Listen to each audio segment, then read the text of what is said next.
नमस्कार, the wire में आपका स्वागत है। मैं श्रावस्ती दासगुप्ता।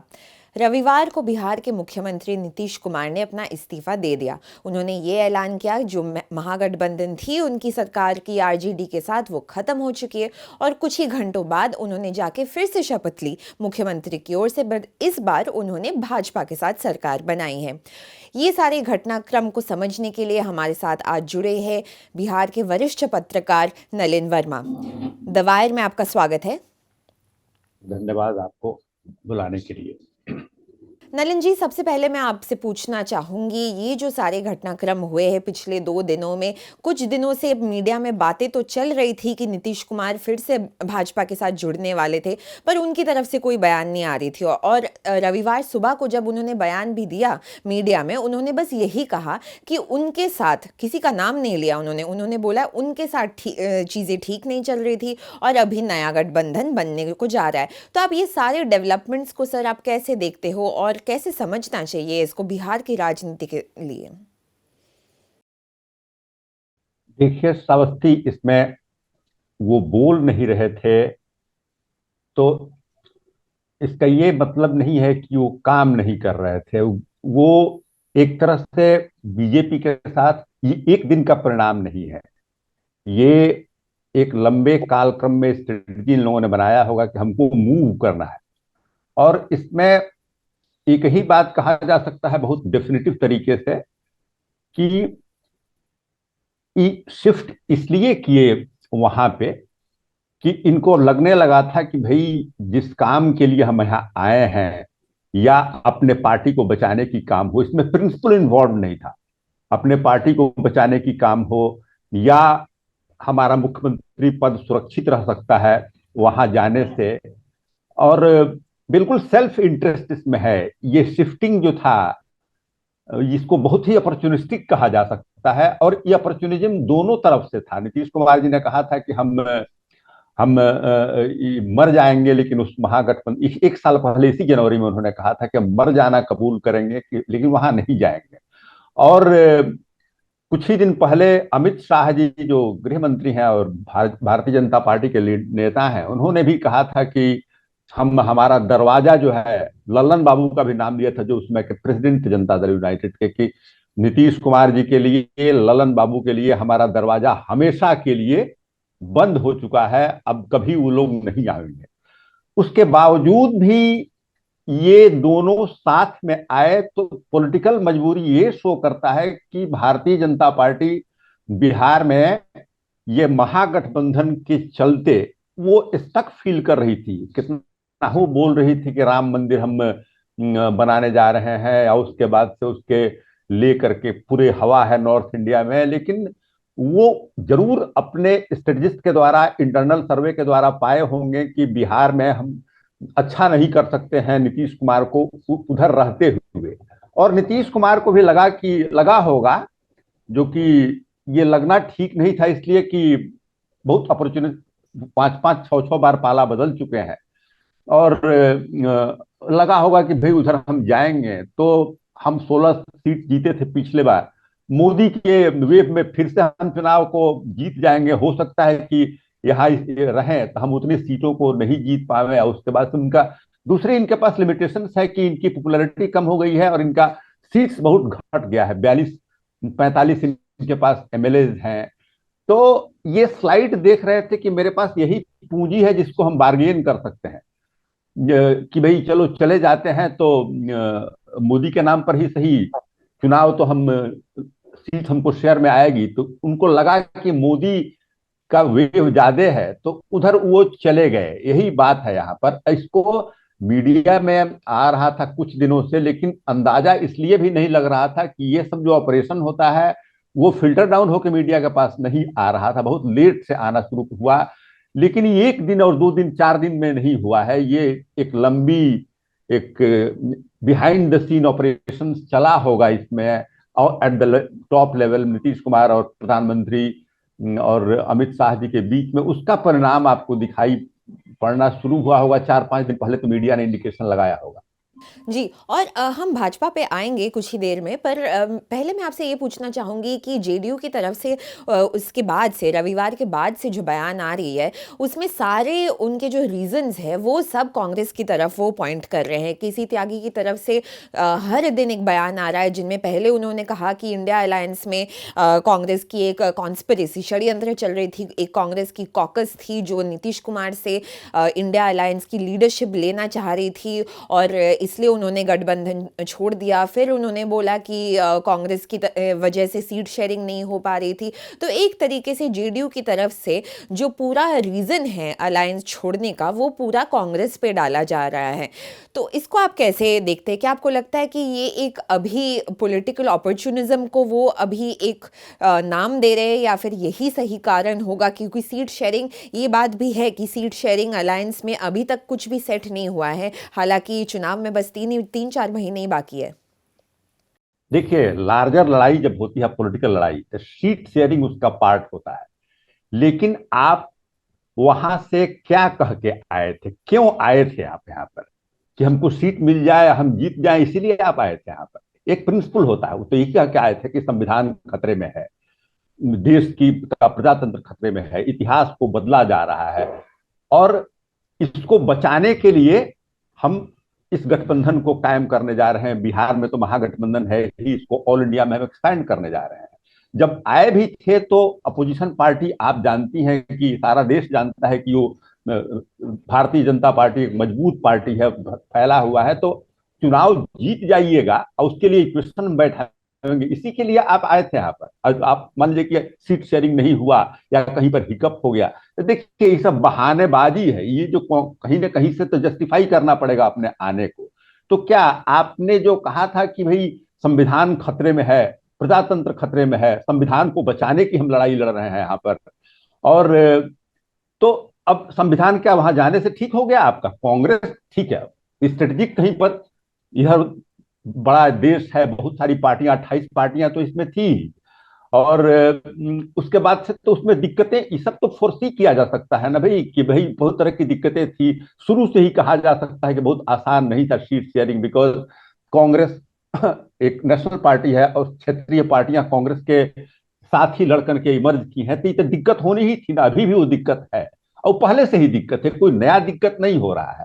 हाँ, हो सकता है कि कांग्रेस आपको मध्य प्रदेश में, छत्तीसगढ़ में, राजस्थान में चुनाव में बिजी हो गया हो, तो वहीं पर वहां पे है, वहां पर था, उसकी वजूद है।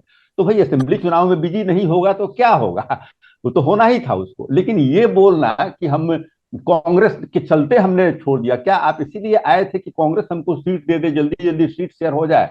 और कोई मुद्दा नहीं था? आप तो आए इसलिए थे कि प्रजातंत्र खतरे में है, आप तो आए थे संविधान बचाने के लिए। नीतीश कुमार ने खुद ही कहा था कि भाई ये संविधान बचाने की, भारत को बचाने की लड़ाई है। और पहले बार आप आए थे तो संघ मुक्त भारत का नारा देकर के आए थे, संघ मुक्त भारत का नारा देकर के। देखिए, पार्टियां बहुत लोग बदलते हैं, वो अलग बात है, उस इसमें नीतीश कुमार जी यूनिक है। पार्टी बदलने की, भाई चुनाव हो, हमको जीतने के लिए इक्वेशन सेट हो रहा है इसलिए हम उसमें चले जा रहे हैं, फिर आ जा रहे हैं, एक डिफरेंट बात है। लेकिन जब भी ये आए हैं तो एक प्रिंसिपल के को लेकर के आए हैं। जब 2014 में भी आए थे तो ये बोले थे कि भाई ये संघ मुक्त भारत बनाना चाहिए, और नरेंद्र मोदी को इसलिए हम एक्सेप्ट नहीं करते हैं कि ये जो है सांप्रदायिक और एक डिक्टेटरशिप, अधिनायकवादी ताकतें हैं। इस आधार पर आप लड़ाई लड़ने के लिए आए थे। तो श्रावस्ती, लड़ाई जो होती है उसमें जीत हार हो सकता है, जीत, सब लड़ाई जीतने के लिए नहीं और हारने के लिए नहीं लड़ी जाती है। पॉलिटिकल लड़ाई है, उसका जीत हार का भी बहुत बड़ा महत्व होता है। लेकिन एक प्रिंसिपल होता है जिसको आप कह करके आते हैं। आप इस आधार पर आए थे ना कि इतिहास बदला जा रहा है, प्रजातंत्र खतरे में है, उसको बचाने के लिए हम आए हैं, संविधान को बचाने के लिए आए हुए हैं। तो इसमें तो जीत हार तो हो सकती है ना, चुनाव में सीट एडजस्टमेंट में भी दिक्कत हो सकती है। अब यही बात मान लीजिए कि कांग्रेस कहे कि भाई हम तो अब हार जा रहे हैं, तो जाके कॉम्प्रोमाइज, लालू प्रसाद भी ये बात कह सकते हैं कि हम तो भाई हमारी मजबूरी है, और जाके संघ परिवार से, प्रिंसिपल की बात यही आती है ना। जी, जैसे आप ये प्रिंसिपल की जो बात कर रहे हैं, ये तो मेरे ख़्याल से दोनों साइड से देखना चाहिए। जैसे आप पहले भी मेंशन कर रहे थे कि बीजेपी के नेता भी, बड़े-बड़े नेता अमित शाह से लेके मोदी तक सब नीतीश कुमार के अगेंस्ट बयान देते जा रहे थे पिछले 2 सालों में, और नीतीश कुमार खुद भी, इन्होंने एक तरीके से वो चीफ आर्किटेक्ट थे इंडिया अलायंस के। उन्होंने ही शुरू किया इसको, वो देश में घूम-घूम के रीजनल पार्टीज़ को लेके आ रहे थे। तो अगर नीतीश राम को आया राम गया राम देश में ऐसे बोला जा रहा है, तो बीजेपी को हम कैसे देखें? वो भी तो उनके साथ आ गए हैं, उनको 2 साल से अटैक्स कर करके अब दोनों मिल गए हैं, तो इसको बीजेपी को कैसे देखना चाहिए? देखिए, बीजेपी एक सेंट्रलिटी होता है।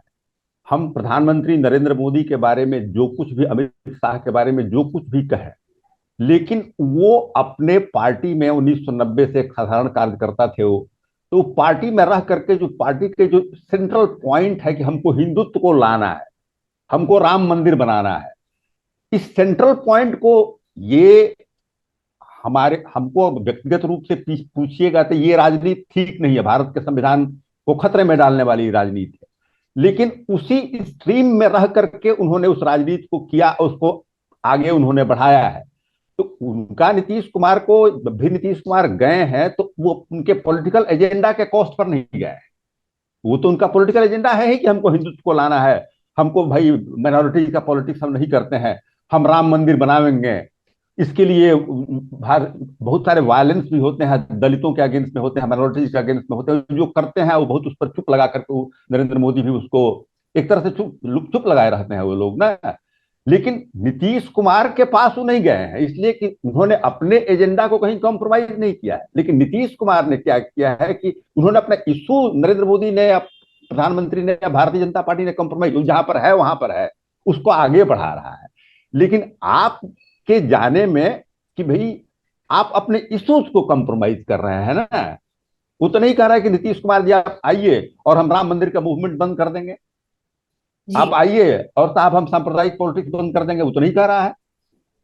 वो तो आप, इसलिए ये बार बार गए हैं। जब भी आप गए हैं तो बीजेपी ने, नरेंद्र मोदी ने, अमित शाह ने अपना जो उसका इशू है उसको कभी नहीं छोड़ा, उस पर कभी कंप्रोमाइज नहीं किया उसने, और ये इशूज पर कंप्रोमाइज किए हैं। ये एक बहुत इंपॉर्टेंट पॉइंट आप बता रहे हैं कि बीजेपी की तरफ से एटलीस्ट प्रिंसिपली उन्होंने कोई कॉम्प्रोमाइज़ नहीं किया है जब भी उन्होंने गठबंधन बनाई है नीतीश कुमार के साथ।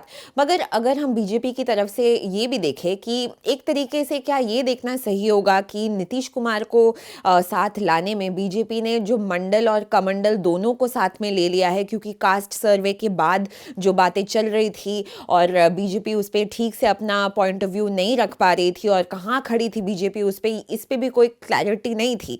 तो अब नीतीश कुमार क्योंकि एनडीए के साथ वापस आ गए हैं, तो एक तरीके से उनके पास मंडल कमंडल दोनों आ गए हैं, तो चुनाव में उनके लिए एकदम सामाजिक न्याय, मंदिर और हिंदुत्व सभी साथ में खेला जाएगा। जी, देखिए, ये पहले ही से माना जा रहा था कि महागठबंधन में नीतीश कुमार जी के आने के बाद से बिहार में उनकी स्थिति अच्छी नहीं है और जगहों पर स्थिति अच्छी है। और इसलिए माना जा रहा था कि नीतीश कुमार जी एक बैकवर्ड क्लास सोशलिस्ट लिगेसी को कैरी करते हैं, इनके पास अपना एक बैकवर्ड क्लासेस के वोट जो भी कम हो ज्यादा हो, ये बैकवर्ड क्लास पॉलिटिक्स को रिप्रेजेंट करते हैं। तो उसको जाने के बाद से भारतीय जनता पार्टी में अगर इनका वोट जाता है तो उसके इश्यूज कंप्रोमाइज नहीं हो, लेकिन पॉलिटिकल एडवांटेज उसको होता है। इसमें कहीं से रूल आउट नहीं किया जा सकता है कि भारतीय जनता पार्टी को इसमें फायदा होगा। कि अगर एकमात्र किसी को फायदा होने का चांस इसमें है, जिसका रास्ता खुल गया है, तो भारतीय जनता पार्टी को होगा, और बिना उसको अपने रेडिकल हिंदुत्व के प्लान को कॉम्प्रोमाइज किए हुए होगा। और बीजेपी ने भी इसमें काम किया है। आपको मंडल कमंडल के जमाने से भी उसने बहुत सारे उत्तर प्रदेश में, बिहार में बहुत सारे बैकवर्ड क्लास लीडर को उस सेक्शन में भी इनरोड्स करके उसमें एक नेतृत्व खड़ा किया है। लेकिन उस नेतृत्व को जो खड़ा किया है उसी ढांचे में खड़ा किया है, उसी फ्रेम में खड़ा किया है कि भाई आप, हम नरेंद्र मोदी जी एक बड़े नेता हों या कोई मौर्य हो उत्तर प्रदेश के, और या कोई और बैकवर्ड जाति के नेता हो या दलित के नेता हो, वो हिंदुत्व के फ्रेम में ही उसको डेवलप उसने किया है। और नीतीश कुमार भी जो है अब भले इनकी पार्टी का नाम जेडीयू है, लेकिन उसी फ्रेम में जाते हुए दिखाई पड़ते हैं। इसका फायदा, और ठीक है, इनके पास जो जातियां हैं तो ऑफकोर्स वो बैकवर्ड जातियां हैं, सोशल जस्टिस की जातियां हैं, तो उनके साथ जाएगा तो इसमें फायदा बीजेपी को होगा। पॉलिटिकल फायदे को हम बिल्कुल रूल आउट नहीं कर सकते। जी, आप बता रहे कि पॉलिटिकल फ़ायदा तो होगा, पर जो नीतीश कुमार की जो सामाजिक न्याय की राजनीति है, बीजेपी के साथ जुड़ के, क्या इसको कोई मतलब क्या कैसे देखते हैं आप इसको आगे के दिनों में? क्या इसको उनको फ़ायदा होगा बीजेपी के साथ जुड़ के? क्योंकि सामाजिक न्याय पे बीजेपी का पोज़ीशन कभी क्लियर नहीं हुआ है। हालाँकि आरएसएस रिज़र्वेशंस के हित में नहीं थी कभी भी, और बीजेपी ठीक से पोजीशनिंग भी नहीं कर पा रही थी कि कास्ट सर्वे पे वो कहाँ एग्जैक्टली है। तो अब नीतीश कुमार के आने से क्या इस उनकी सामाजिक न्याय वाला जो प्लैंक है वो सफ़र करेगा किसी तरीके से, आपको लगता है? बिल्कुल सफर करेगा। सामाजिक न्याय का जो वीक होगा ना, जिसे मान लीजिए कि सामाजिक न्याय, अभी सरकार ने बैकवर्ड क्लास से रिजर्वेशन दिया है, आपको 65% उसको लेके गए हैं, जिसको सुप्रीम कोर्ट में डायरेक्टली अपोज किया ना, सरकार ने उसको अपोज किया। और यही लोग तेजस्वी यादव और नीतीश कुमार जी प्रधानमंत्री से मिलने गए थे कि आप कास्ट सेंसस करवाइए, रिजर्व, तो उन्होंने कभी भी उसको रिजेक्ट किया। तो उन्होंने तो सपोर्ट नहीं कर रहा है इस चीज को ना। हाँ, उसमें कमाफ्लेज करता है राम मंदिर या धर्म के नाम पर। धर्म तो सबका एक है, चाहे वो बैकवर्ड क्लासेस को हो, चाहे हिंदू हो, चाहे कोई भी हो। हिंदू में जितनी जातियां हैं उसका धर्म तो एक है। तो उसके ऑर्बिट में अगर वो बैकवर्ड क्लास के लोग आते हैं, अगर और उसके नाम पर वोट देते हैं, तो that will be at the cost of the benefit that the social justice parties are giving them ना। आपको हमने रिजर्वेशन दिया, आपको उस रिजर्वेशन के आधार पर आपको हमने 65% कोटा दिया, उसके आधार पर नौकरी मिली। बिहार में अब जो भी नौकरी मिलेगी आपको, तेजस्वी यादव ने शुरू किया 2020 में, तो उनको फायदा इसका हुआ। अगर वो लोग, और आप ऐसे पार्टी को वोट देने जा रहे हैं कि ठीक है, राम की बात तो कहता है जो कि राम आपके पास है, लेकिन आपके लिए ये काम थोड़ी किया है वो तो अपने हिंदुत्व के लिए वो काम किया है। तो अगर आप वोट देते हैं तो प्लैंक जो है वो तो कमजोर होगा ना। ये घाटा नीतीश कुमार जी के पास हो सकता है कि सीट्स जो है वो आ, उनके बढ़ जाए, मिल जाए, लेकिन उसकी कीमत क्या होगी? सोशल जस्टिस का मूवमेंट होगा जो कि स्ट्रगल कर रहा है हिंदुत्व के अगेंस्ट में भारत में। आपको ग्रास रूट्स लेवल पर लोगों के बीच में भाई लड़ाई, रोटी कपड़ा मकान एम्प्लॉयमेंट, ये तो बहुत बड़ा इशू है ना भाई। और उसी को रिप्रेजेंट करता है सोशल जस्टिस। आप देख रही हैं कि अनप्रेसिडेंटेड एम्प्लॉयमेंट के तो भाई स्टेटिस्टिक्स जो है वो आ रहे हैं। आपको गरीबी डिस्पैरिटी तो सोसाइटी में बढ़ता जा रहा है। आप दलितों की आए दिन बिहार हो या कहीं और जगहों पर देखते हुए कि उसका जो डिस्पैरिटी है, डिप्रिवेशन है, वो तो बंद नहीं हुआ, एक्सप्लॉयटेशन भी बंद नहीं हुआ उसका। तो ऐसे केसेस में वो बीजेपी के साथ जा रहा है और उसको वोट दे रहा है नेताओं के चलते, नीतीश कुमार के जाने के चलते, कि चूंकि उनके जाति के हैं, उनको उनके क्लास में है, तो क्लास के हैं, तो उसमें घाटा किसको? सोशल जस्टिस मूवमेंट को घाटा हो रहा है। पॉलिटिकल फायदा फिर मैं कह रहा हूं कि बीजेपी को इसका होगा, लेकिन बीजेपी को फायदा इसका इस तरह से होगा कि सोशल जस्टिस मूवमेंट के कॉस्ट पर फायदा होगा, और उस कॉस्ट की कीमत जो है एक तरह से एक सौदे पर फायदा होगा सोशल जस्टिस मूवमेंट के। और उस सौदेबाजी में इन्वॉल्व नीतीश कुमार, इनके तरह के जो भी लोग हैं, वो इनको कह सकते हैं। अगर हम जो सोशल जस्टिस मूवमेंट की जो हम बात कर रहे हैं और उस पे अगर हम और बढ़ा के देखें, तो पिछले कुछ दिनों में आरजेडी और जेडीयू में एक तरीके का क्रेडिट वॉर चालू हो गया है बिहार में। पिछले 2 सालों में जो काम हुआ है उसको लेके, और इस पे आपने हमारे द वायर के लिए भी एक लेख लिखी है आपने, जो मैं हमारे दर्शकों को अर्ज करूंगी कि आप जाके द वायर के वेबसाइट में उसको पढ़ सकते हैं। तो एक तरीके का जो ये क्रेडिट वॉर शुरू हुआ है, जो तेजस्वी यादव ने जो प्रॉमिस किया था 10 लाख नौकरियां किया, उसमें से 2.5 लाख अपॉइंटमेंट लेटर्स उन्होंने पिछले साल वितरण भी किए थे, और उसमें नीतीश कुमार ने भी उसका क्रेडिट लिया था। और अभी एक तरीके से जेडीयू वाले बोल रहे हैं कि जो भी हमारे गठबंधन में काम नहीं हो पा रहा था, पर तेजस्वी यादव की तरफ से बयान आ रहा है कि जो भी काम हुआ है वो हमने करवाया है उनसे, एक थके हुए मुख्यमंत्री से हमने काम करवाया है। तो आगे के दिनों में चुनाव के चलते हुए आप कैसे देखते हैं इसको, कि आरजेडी का क्या पोजीशन रहेगा? जो काम हुआ है क्या उसका बेनिफिट आरजेडी ले पाएगा, या फिर जेडीयू, नीतीश कुमार और बीजेपी उसका फायदा लेके चलेगी? देखिए, इसमें दो बातें हैं। ये लॉजिक कोई कितना हूं दे ले, लेकिन कास्ट सर्वे, 65% रिजर्वेशन, और अभी तक 4 लाख नौकरी का दिया जाना, ये प्राइमरी प्लैंक किसका है? ये तेजस्वी यादव का प्लैंक है। 2020 में जिन लोगों ने चुनाव कवर किया होगा, उन्होंने देखा होगा कि 10 लाख नौकरी का प्रॉमिस जो था वो किसने किया था? वो तेजस्वी यादव ने किया था, और रिपीटेडली किया था। जब उन्होंने किया था तो सबको मालूम है, मैटर ऑफ रिकॉर्ड है, कि नीतीश कुमार जी ने उसको टाउंट किया था कि पैसा कहां से लाएगा। तो जो मिला, भाई आप 17 साल से पहले थे, कहां 4 लाख नौकरी आदमी को एक दिन में नौकरी मिल गई थी? आप तो नहीं दिए थे ना। मिला कब? जब तेजस्वी यादव के आने के बाद से इतने कम दिनों में ये सारे काम हुए हैं। अब ये एक तरह का बहुत बड़ा बेईमानी होगा कि बोलना एक जर्नलिस्ट के लिए, एक सोशल ऑब्जर्वर के लिए, कि भाई क्रेडिट, चुनाव के बहुत सारे, वोट देने के बहुत सारे क्राइटेरिया होते हैं, कास्ट होता है, कई तरह का हवा होती है, आप जानती ही है इस तरह से। लेकिन क्रेडिट क्लेम भी करना जो है एक, देखिए मैं ये कह रहा हूं क्रेडिट लेने की बात, तेजस्वी यादव से इसका क्रेडिट क्लेम भी करना जो है ना, वो एक बेमानी होगी राजनीति में। इसलिए कि उन्होंने इस प्लैंक को दिया, पहले ही से डिमांड उनके पिता के जमाने से रिजर्वेशन बढ़ाने की बात कर रहे हैं। लालू प्रसाद जी सोशल जस्टिस के लिए 1990 में ही मंडल के अगेंस्ट से लड़ाई वो लोग कर रहा है, और इसका हमेशा मांग कर रहा है। कर्पूरी ठाकुर जी का जो प्लैंक है उसको रिप्रेजेंट वो लोग करता है अच्छी तरह से।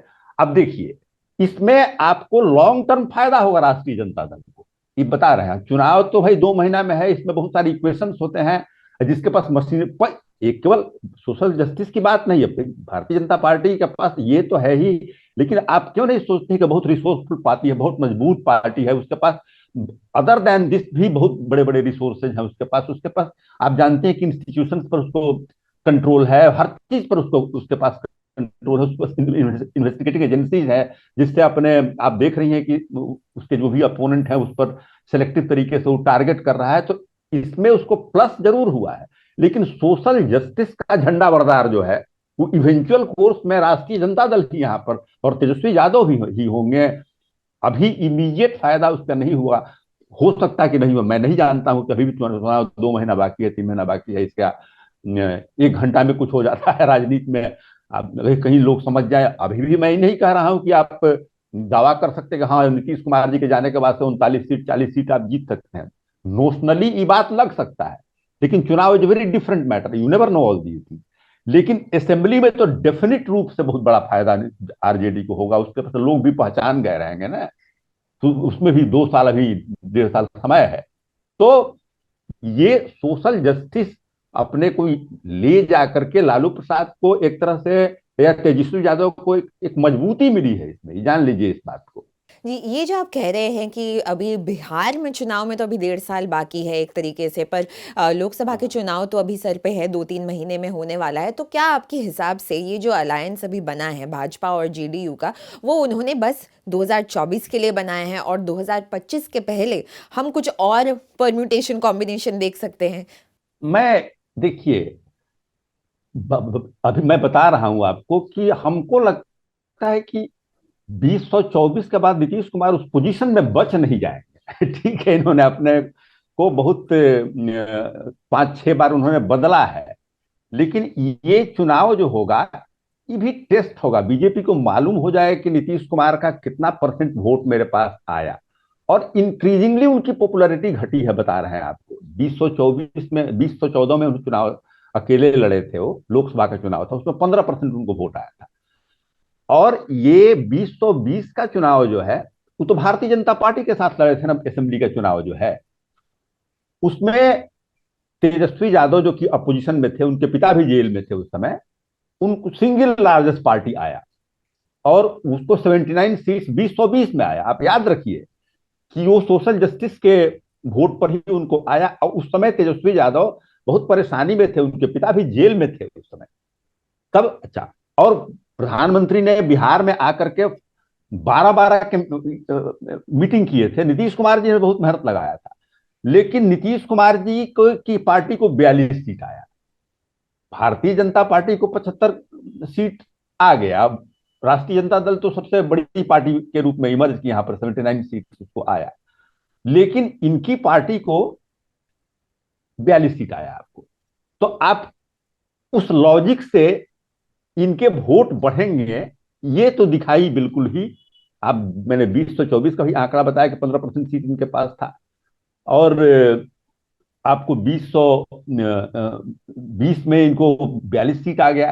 तो अब प्रोपोर्शन देखिए कि कितना, पॉपुलैरिटी तो घट रही है, इसके बाद से आपको फ्लिप फ्लॉप करने से लोग धीरे धीरे पहचानने लगते हैं कि भाई अपने कुर्सी को बचाने के लिए हम कोई ये वोट ले रहे हैं।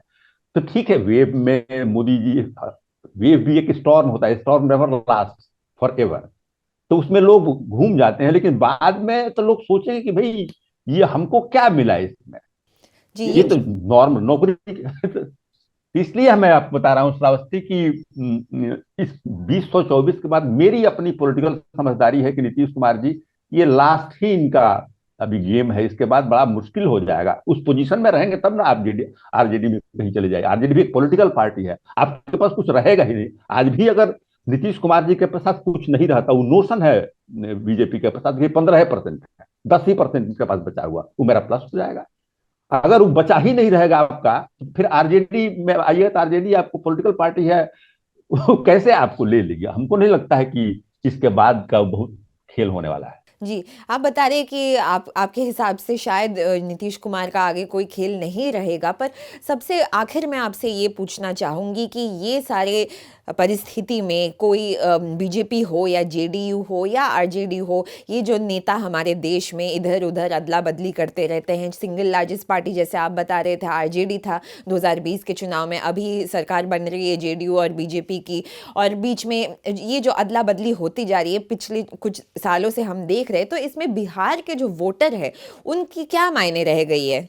अभी 2020 से 2024 आ गई है, 1.5 साल में फिर से चुनाव है। एक जो पीरियड होता है गवर्नमेंट का, उसके अंदर ऑलरेडी 2 बार सरकार बदल चुकी है, अभी 1.5 साल और बाकी है, हमें अभी पता नहीं कि क्या होने वाला है। तो इसमें वोटर का जो मतदान है उसका क्या मायने रह गया है हमारे डेमोक्रेसी में आपके हिसाब से? मैंने देखिए इसको, आपको पोल्स जो हुए हैं ना, थोड़ा सा बैकग्राउंड में जाना पड़ेगा। इतने ग्रास रूट्स पर स्ट्रांग है राष्ट्रीय जनता दल, उसके बावजूद भी 22 सीट पर सिमट के रह गया था। आपको 2010 के चुनाव में देखिए, वही लालू प्रसाद जी हैं, केंद्र में मंत्री थे, 15 साल तक मुख्यमंत्री वो और राबड़ी देवी थे, फिर भी एक स्थिति बनी कि नीतीश कुमार जब गए तो 2010 के चुनाव में 22 या 24 सीट आरजेडी को आ गया था। आप उस तरह से नहीं देखिए। अब देखिए कि 2020 के अगर अलायंस में लड़े नीतीश कुमार जी के साथ, तो सीट्स का बंटवारा हुआ, उसमें 80 सीट आया आपको आरजेडी को, और 70-71 सीट जेडीयू को आया था 2015 के चुनाव में। छोड़ दिया है अलायंस को, और आरजेडी अपने फिर पुराने जो उसके एलीज है, कांग्रेस और सीपीआईएमएल वगैरह जुड़े हुए हैं, जो लेफ्ट पहले से उसके साथ रहा है, फिर भी उसको 79 सीट आया। तो नीतीश कुमार के जाने के बावजूद भी, बीजेपी से मिलने के बाद बावजूद भी, आरजेडी का ग्राफ कितना बढ़ा? आपको 24 सीट से आपको 80 सीट पर सिंगल लार्जेस्ट पार्टी हो गया ना। तो उसी उसको लगाइएगा तो अब आरजेडी आपको क्रमशः बढ़ते चला जा रहा है। तो वो चुनावों में अब इसके बढ़ने का ट्रेंड है, और जो डिसइंचेंटेड होंगे नीतीश कुमार से, वो ऑब्वियसली वो सोशल क्लास के लोग होंगे। अगर डिसइंचेंटेड हुए हैं तभी तो उसको 80 सीट आया और आपको 42 सीट आया। आप तो बीजेपी के साथ अलायंस में थे, क्यों उसको 80 सीट आया? सिंगल लार्जेस्ट पार्टी कैसे हुआ? तो ये बढ़ने का एक उसका क्रमशः विकास हो रहा है अपने सिद्धांतों पर। तेजस्वी भी जो काम किए हैं आकर के, इसका थोड़ी क्रेडिट नहीं मिलेगा। मैं स्टॉर्म की बात कर रहा था कि लोकसभा चुनाव हुआ, हवा में अब राम मंदिर चला हुआ है, तो कहीं उसमें नीतीश कुमार गए हुए हैं, उनके कुछ वोट्स उनके पास होंगे तो उसको प्लस कर देगा, लेकिन ये मतलब नहीं है। अब मैं अभी भी बता रहा हूं कि 39-40 बिहार में 40 जीत जाएंगे, इसको मैं भाई अभी नहीं कर रहा हूं। अभी चुनाव आने दीजिए, हो सकता है कि इस चुनाव में भी उसका असर पड़े जी। और परफॉर्मेंस रिपीट नहीं हो। जी, तो क्या बिहार का वोटर डिसएंचांटमेंट दिखाएगा या फिर बीजेपी के और जेडीयू की महागठबंधन को अपनाएगा, ये तो आगे के दिनों में ही पता चलेगा। नलिन वर्मा जी, बहुत बहुत धन्यवाद हमारे साथ जुड़ने के लिए द वायर में। द वायर के और वीडियोस देखने के लिए सब्सक्राइब करें और बेल आइकन पर क्लिक करें। स्वतंत्र पत्रकारिता की आर्थिक मदद करने के लिए डिस्क्रिप्शन में दिए गए लिंक पर जाएं और अपनी राशि चुनें।